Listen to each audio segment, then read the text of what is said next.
On the edge of Australia's wild southern coastline, there's a town where legends linger in the salt air. Where the ocean carves secrets into ancient cliffs and every wave carries whispers from the past.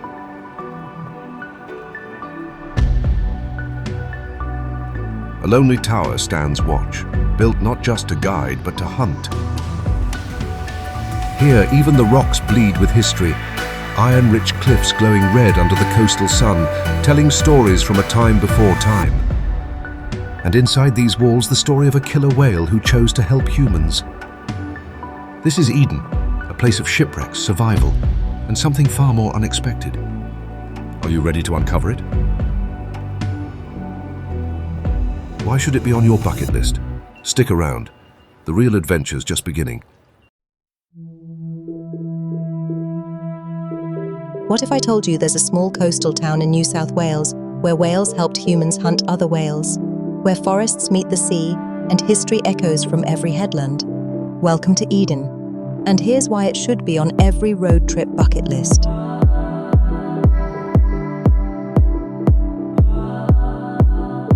We stayed at Eden Discovery Park, just 8 kilometers outside town, and spent a week exploring, uncovering natural beauty with every turn.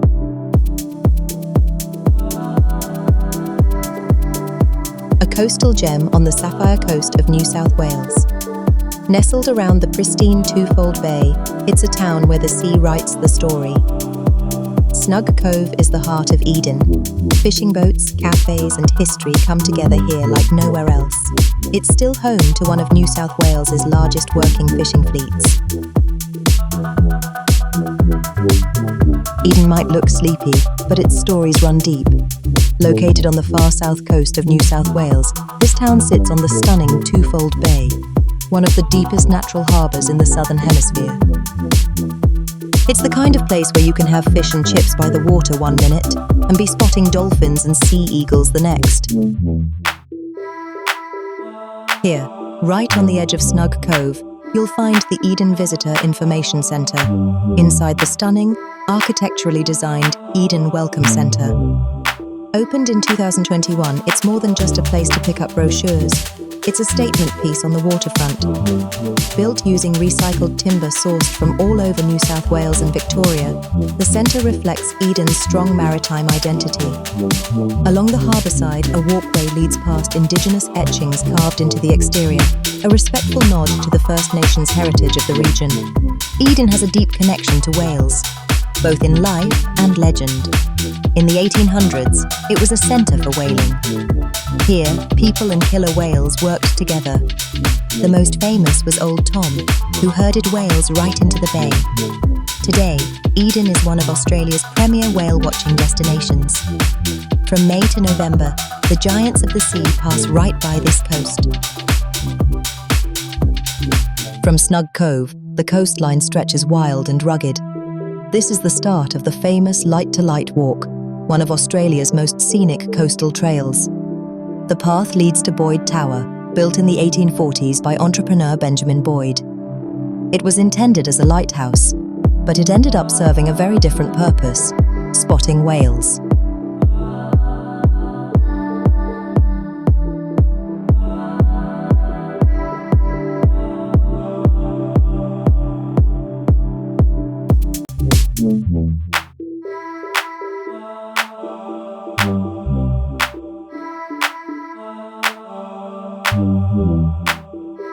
The deep red cliffs around Eden get their colour from iron-rich rocks, ancient layers stained by time and tide, standing strong for over 450 million years.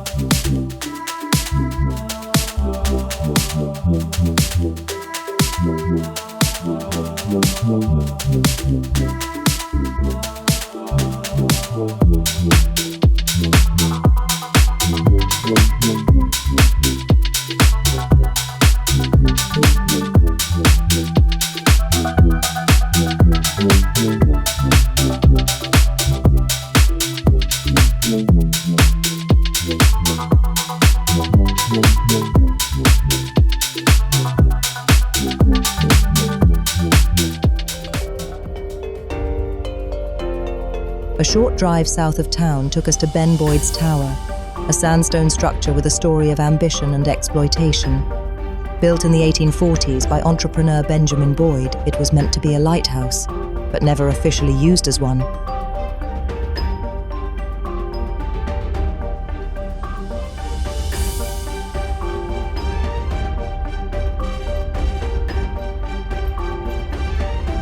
Boyd had big dreams.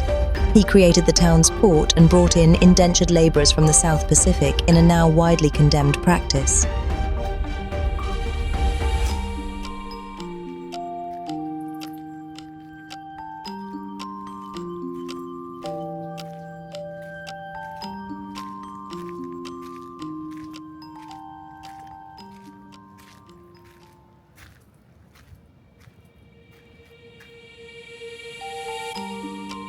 Today, the tower stands as a weathered monument to a complex and a controversial past.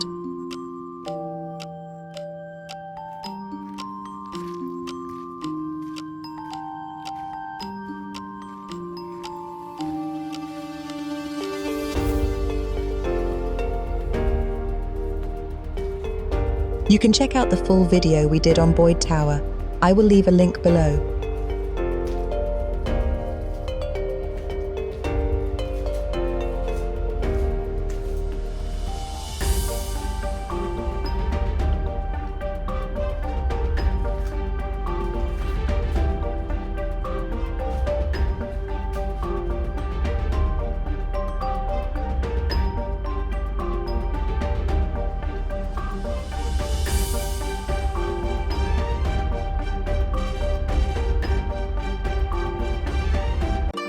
Perched above Twofold Bay with ocean views that stretch forever, the Eden Killer Whale Museum is more than just a collection of old bones. It's the beating heart of one of Australia's most fascinating ocean stories. Step inside, and you're stepping back to a time when whales were both feared and revered. Eden's whaling history dates back to the 1800s, and unlike anywhere else in the world, this was a place where humans and killer whales worked together.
At the centre of it all is Old Tom, the most famous orca in Eden's history.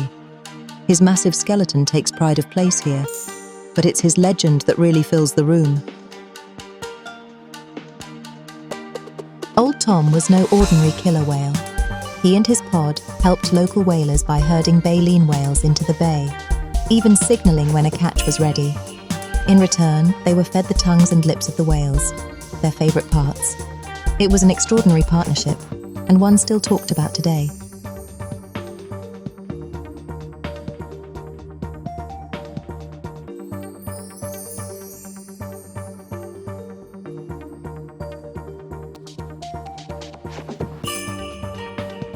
The museum is packed with artifacts from Eden's whaling days, harpoons, logbooks, and personal items from the crews who worked these waters. You can almost hear the wind howl off the sea as you explore. There's also a replica of a whaling station and models of the boats used to chase these giants of the deep. Life was tough out here, and the risks? Enormous. But Eden has changed. Today, the same bay that once saw whaling ships now welcomes tourists from around the world, all hoping to spot a whale, not catch one. The museum shares that transition too, from hunting to protecting. It's rare to find a place where history, legend, and nature collide so powerfully. The Eden Killer Whale Museum isn't just about what was. It's about what still lives in the water just outside its windows. And once you've heard old Tom's story, you might find yourself listening to the waves just a little differently.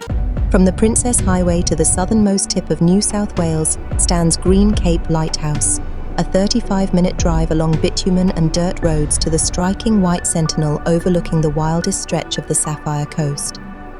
Built in 1883, it was the first concrete lighthouse in Australia, and at 29 metres tall, it's still one of the most commanding sights along the coast. As you have just seen, Kanangra-Boyd National Park is home to a diverse range of wildlife, including various mammals, birds, reptiles, and frogs. Some notable species like the powerful owl, yellow-bellied glider, squirrel glider, tiger quoll, brush-tailed rock wallaby, and the velvet worm. Additionally, you might spot kangaroos, echidnas, wombats, and lyrebirds. For nature lovers, this would be the ultimate place to be.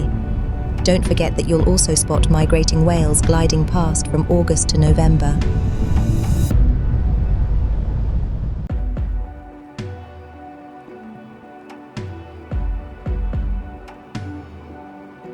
Further south stands Green Cape Lighthouse, the southernmost lighthouse in New South Wales.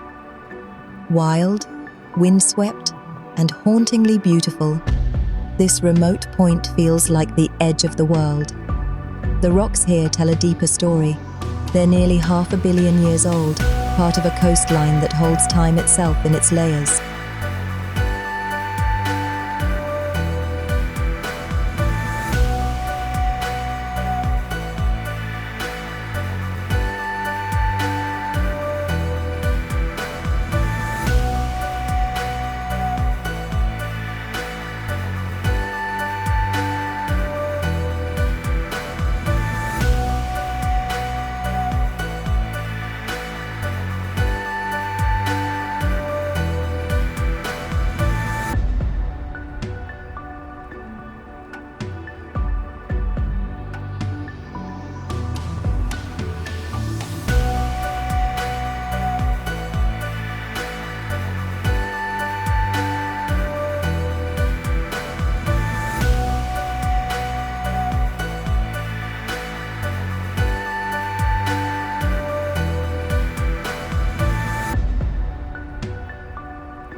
From its base, you'll spot migrating whales gliding past from August to November, framed by cliffs and sea spray. But don't let the beauty fool you. This coastline has a darker story to tell. Just offshore, in 1886, the Laie moon was wrecked under mysterious circumstances. Many lives were lost, and their graves still mark the surrounding hills. Quiet reminders of a time when the sea was as dangerous as it was vital. While the Green Cape Light Station precinct is temporarily closed from April through to the end of October 2025, you can still park nearby and walk down the boardwalk to the lookout. The view, still breathtaking. And if you're visiting outside the closure period, you can even climb the tower on a guided tour, taking in panoramic views over the ominously named Disaster Bay.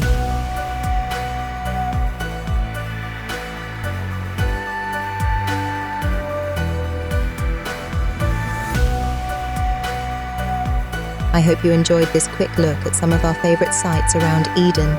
Please like, subscribe, and share it with your friends and family. It helps more than you know. And with its deep blue harbors, ancient cliffs, and unforgettable wildlife encounters, Eden isn't just a destination, it's a story waiting to be told. Add it to your list. Or better yet, pack the van and go.